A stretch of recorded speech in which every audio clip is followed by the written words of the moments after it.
Hello అందరికీ good morning. ఈ వీడియోలో ఎక్కువ స్ట్రెస్ లేకుండా కామ్ అండ్ అలాగే రిలాక్స్గా ఉండడానికి నాకు హెల్ప్ అయ్యే కొన్ని అలవాట్లు మీతో షేర్ చేస్తున్నాను. పనులు ఎక్కువగా ఉన్నప్పుడు స్ట్రెస్ తీసుకోకుండా ఎవరిదైనా హెల్ప్ తీసుకోవడం ఒక మంచి అలవాటు. నెక్స్ట్ డేని ఎక్కువ స్ట్రెస్ చేసుకోకుండా ఉండడానికి నాకు హెల్ప్ అయ్యే ఇంకో హ్యాబిట్ స్లోగా రియాక్ట్ అవ్వడం. రోజులో మనని ఇరిటేట్ చేసేవి, ఫ్రస్ట్రేట్ చేసేవి ఏవేనో ఒకటి జరుగుతూనే ఉంటాయి.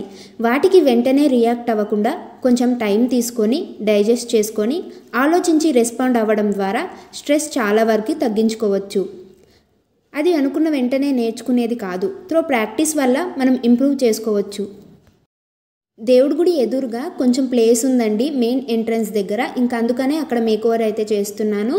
ఇక్కడ వుడెన్ స్టాండ్ వేసి రెండు వైపులా పామ్ ప్లాంట్ పెట్టి మధ్యలో రాధాకృష్ణ స్టాచ్యూ పెట్టేసి ఇక్కడ చిన్న గ్లాస్ బౌల్తో అయితే ఊర్లీలాగా ఫ్లవర్తో అయితే డెకర్ చేశాను. ఫైనల్గా ఇక్కడ ఏరియా అయితే చాలా అంటే చాలా బాగుంది కదా. ఈ ప్లేస్ వచ్చేసి మొత్తం గ్రీనరీగా అండ్ ఎప్పటి నుంచో ఇలా రెడీ చేయాలనుకుంటున్నాను. ఫైనల్గా అయితే కుదిరిందండి. అందరి ఇంట్లో గొడవలు కామన్. ఇంట్లో ఏమైనా గొడవలు అయినప్పుడు నా మూడంతా అలా డిస్టర్బ్ అయిపోతుందండి. ఒక క్షణం అసలు వీడియో లేదు, ఏమీ లేదు, ఇంకా చెయ్యను అన్నంత ఎక్స్ట్రీమ్ ఆలోచనలోకి వెళ్ళిపోతాను. ఆ మూమెంట్లో కొంచెం టైం తీసుకొని మళ్ళీ సెట్ అయిపోతాను.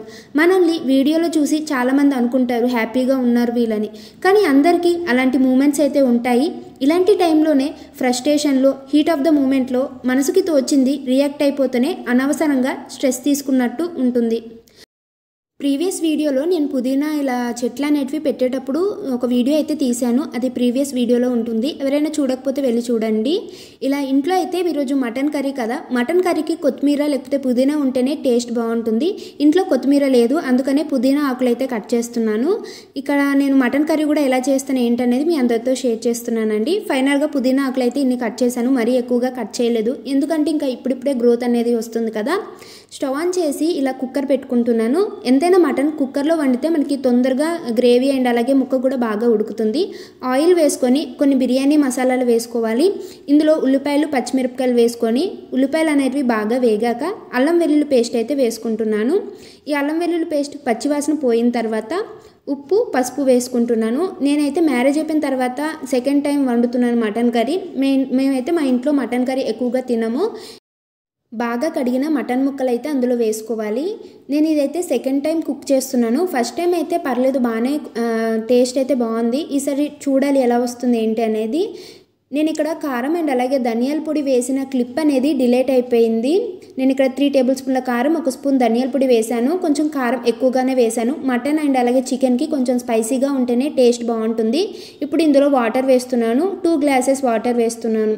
మనకి ఎంత గ్రేవీ కావాలో దాన్ని బట్టి వాటర్ వేసుకోవాలి. ఎక్కువగానే వాటర్ వేసుకోవాలి, ఎందుకంటే మటన్ అనేది చాలా బాగా ఉడకాలి కాబట్టి. చికెన్ అయితే మనకి తొందరగా ఉడికిపోతుంది, మటన్ అంత తొందరగా ఉడకదు కాబట్టి. మూత పెట్టుకొని మీడియం ఫ్లేమ్లోనే ఒక 7-8 విజిల్స్ వచ్చేంత వరకు కుక్ చేసుకుంటే సరిపోతుంది. సమ్మర్ సీజన్ వచ్చేస్తుంది కాబట్టి చికెన్ అవాయిడ్ చేస్తే చాలా మంచిదనే చెప్పొచ్చు. ఎందుకంటే ఈ సమ్మర్ సీజన్లో చికెన్ రేట్లు కూడా ఎక్కువగా ఉంటాయి. అండ్ అలాగే ఈ చికెన్ తినడం వల్ల ఎక్కువగా బర్డ్ ఫ్లూ అండ్ అలాగే హెల్త్కి కూడా అంత మంచిది కాదు.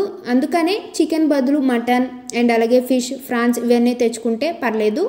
అండ్ ఇక్కడ కొంచెం మనకి గ్రేవీ అనేది లైట్గా ఉందని అయితే నేను ఇంకా మీడియం ఫ్లేమ్లోనే కుక్ చేసుకున్నాను. ఫైనల్గా మటన్ కర్రీ అయితే రెడీ అయిపోయింది. గరం మసాలా, పుదీనా వేసేసుకొని బాగా కలిపి స్టవ్ ఆఫ్ చేసుకుంటే మటన్ కర్రీ అయితే రెడీ అయిపోయింది. ఈ మటన్ కర్రీకి కాంబినేషన్గా కొబ్బరన్నం లేకపోతే పూరీలు, పుల్లట్లు, అంటే మా సంక్రాంతికి అయితే ఎక్కువగా కనుమ రోజు పుల్లట్లు, మటన్ కర్రీ ఎక్కువగా ఫేమస్ అండి. మేము చాలా తింటాం, అవి చాలా ఇష్టము. ఈరోజు అయితే లంచ్ కోసం మటన్ కర్రీ అండ్ అలాగే ఈరోజు నార్మల్ రైస్ అండ్ అలాగే రసం పెట్టేశాను. లంచ్ అయిపోయిన తర్వాత ఇంకా వెంటనే వెజిల్స్ ఇవన్నీ అయితే క్లీన్ చేసేస్తున్నాను. మనకి వచ్చే ఫ్రస్ట్రేషన్కి, కోపానికి, బాధకి మనం దానికి రెస్పాండ్ అయ్యే దాని మధ్యలో గ్యాప్ తీసుకోగలిగితే మన రెస్పాన్స్ అంత బాగుంటుంది. ఫీలింగ్స్ వస్తాయి, పోతాయి, మనం చేయవలసిన పనులు అలానే ఉంటాయి, అవి చేయక తప్పదు. సో ఒక డీప్ బ్రీత్ తీసుకోవాలి, కొంచెం స్లో డౌన్ అవ్వాలి, స్లోగా రియాక్ట్ అవ్వాలి, వర్క్ని కంటిన్యూ చేసుకోవాలి. ప్రతి ఇంట్లో గొడవలు అనేటివి కామన్. అండ్ అలాగే ఇంట్లో ఉన్న ఆడవాళ్ళు రోజంతా ఇంట్లో పనులన్నీ చేస్తూ ఉంటారు, స్ట్రెస్ ఎక్కువగా ఫీల్ అవుతూ ఉంటారు. అలాంటప్పుడే మనం ఏ పని చేసినా చాలా ఇష్టంగా చేయాలి. అండ్ అలాగే కొంచెం బోర్ కొట్టేటప్పుడు ఏంటంటే సాంగ్స్ పెట్టుకోవాలి. మీకు ఇష్టమైన సాంగ్స్ పెట్టుకుంటూ, లేకపోతే బుక్స్ ఏవైనా చదువుకుంటూ, స్టోరీస్ ఏమైనా వింటూ ఇలా ఇంట్లో పనులు చేసుకుంటే మనకి కొంచెం మైండ్ రిలాక్స్గా ఉంటుంది. అండ్ అలాగే ఇంకో టిప్ వచ్చేసి మార్నింగ్ అయితే యోగా ఎక్సర్సైజ్ చేయడం వల్ల కొంచెం మైండ్ అనేది చాలా రిలీఫ్గా ఉంటుంది.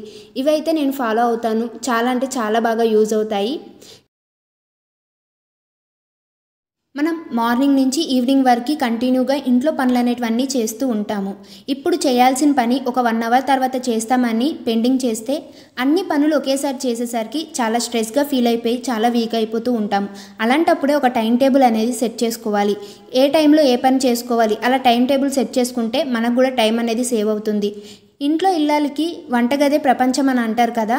నాకైతే వంటగది ఎంత నీట్గా ఉంటే నా మైండ్ అనేది అంత రిలాక్స్గా ఉంటుంది. అందుకనే నేను వంట చేసిన వెంటనే కిచెన్ అనేది చాలా నీట్గా క్లీన్ చేసుకుంటూ ఉంటాను.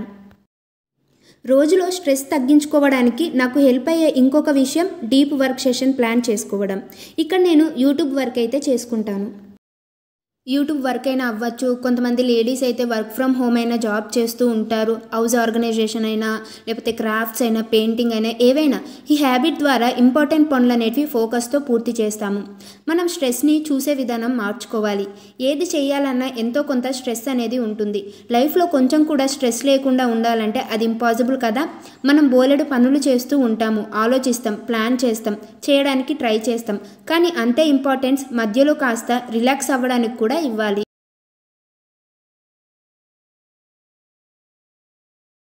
ఇంట్లో కంటిన్యూగా ఏదైనా వర్క్ చేస్తూ ఉన్నప్పుడు కొంచెం మన మైండ్కి అండ్ అలాగే బాడీకి కొంచెం రిలాక్స్ అయితే ఉండాలి. అలాంటి టైంలోనే ఇలా బాల్కనీలోకి వెళ్ళి ఫ్యూ మినిట్స్ నేచర్తో గనక కనెక్ట్ అయితే మైండ్కి చాలా స్ట్రెస్ రిలీఫ్ అయితే వస్తుంది. మన బాడీకి మూమెంట్ ఇచ్చినట్టు కూడా ఉంటుంది. ఇలాంటి టైంలోనే మొక్కలకి వాటర్ వేయడం కానీ, లేకపోతే అలా కొద్దిసేపు రిలాక్స్ అయితే చాలా మంచిది. మార్నింగ్ అయినా ఈవినింగ్ అయినా ఒక పని స్టార్ట్ చేయాలన్నా ఎండ్ చేయాలన్నా టీ టైం మనకి స్ట్రెస్ నుంచి ఒక మంచి రిలీఫ్ ఇస్తాయి. మన ఇండియాలో టీ అంటే ఒక ఎమోషన్ అని చెప్తున్నాను. నేను రోజు తాగను, ఎప్పుడైనా ఒకసారి మైండ్ రిఫ్రెష్ కోసం అయితే సరదాగా తాగుతూ ఉంటాను. మీలో ఎంతమంది టీ లవర్స్ ఉన్నారో కామెంట్ చేసి చెప్పండి. Thank you for watching. Please subscribe my channel.